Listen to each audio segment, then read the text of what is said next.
think there's, in your new film, which I've seen, and it's coming out today, I believe, A Touch of Class. That's right.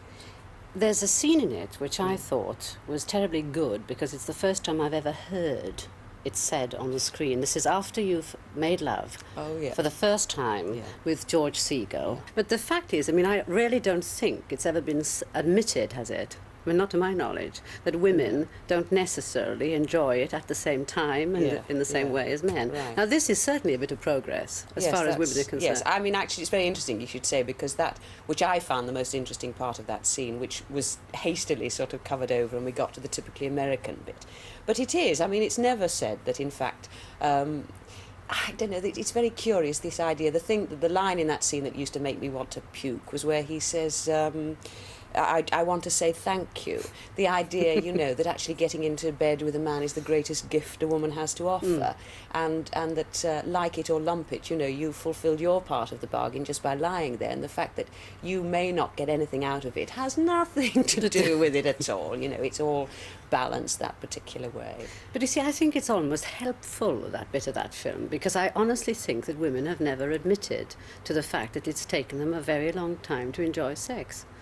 No, I mean, I'm sure not. And also I mean, not only that, but the whole sort of structure of society is as such to say that, well, you can't ever really enjoy it until you're married. That's the first thing, that's right. That's the great setback. And then, well, if you don't particularly enjoy it, never mind, because think of all the other things you've got to bolster your sagging confidence, you know. Or if it's wrong, if you don't enjoy it, then it's your fault. You know, you're not doing the right things. How you're supposed to know what the right things are is you've been kept in a state of total ignorance and until that gold band is slipped onto your finger. I really don't know. When you did that film, this is a terrible little gawk question, it's just because I think George Segal is very, very nice. The whole film is, in fact, about an affair, a sudden affair. You go away for a week with him, who is happily married, and his children. You go away, who is divorced, but with children and a job. Now, first of all, of course, as me, seeing the film, I see it all. So I think all the time that you were in Spain with him for a week and you were running into that bedroom and you did make love to him. Now, how do you get involved with somebody like your leading actor when you have to make love with them? Well, I think, speaking entirely personally, you don't. I mean, if I actually was in love or having an affair with someone and then had to reenact that for a camera, I wouldn't be able to move. I mean, it would be sort of like bringing a camera into your own bedroom, and it would be a terrible intrusion of privacy.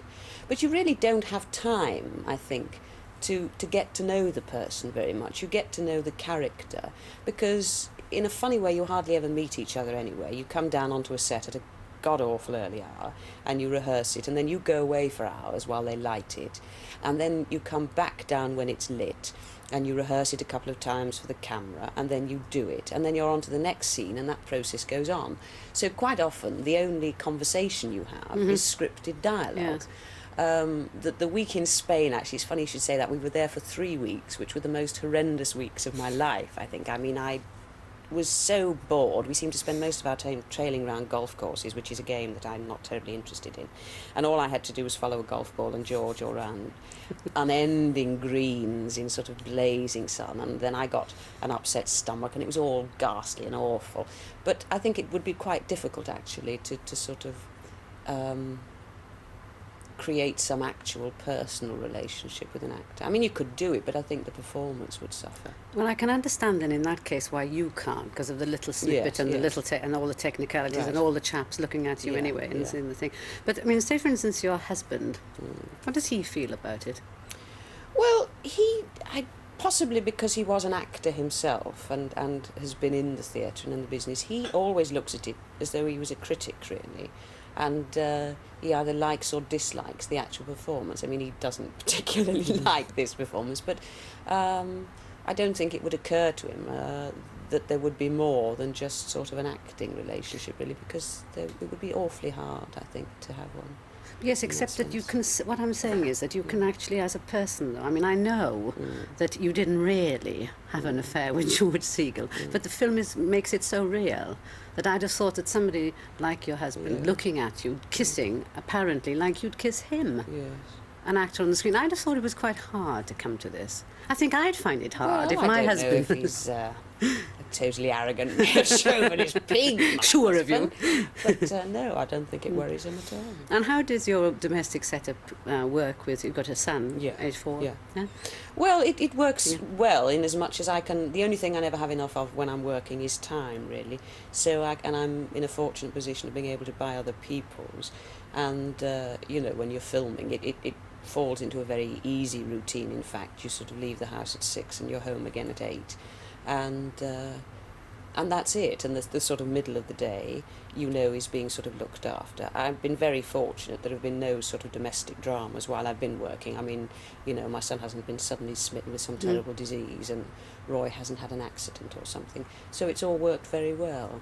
And you have your weekends free usually when you're filming. You don't in the theatre, of course, but it works all right. Have you ever had the sort of what's called the traditional guilt feeling of a mother to say, all that the she's time, not there? all the time. I mean, I don't think you ever get rid of that. I mean, I would hope that for future generations, if sort of women's liberation on its more serious level actually takes off, they won't be saddled with this sort of terrible feeling of that you're doing some sort of secret damage. I mean, a little knowledge is a dangerous thing, and the realisation that the first 4 years of their life form most of their intelligence, and that what is most important to them is a secure and loving home relationship. I think the idea that you might be cracking that at the edges and turning them into sort of paranoid neurotics is a terrible sort of burden. Are you a bad-tempered lady? Not often, no. I get irritable occasionally, but I've got such a foul temper when I lose it that I don't lose it often. A foul temper, in fact, ends the...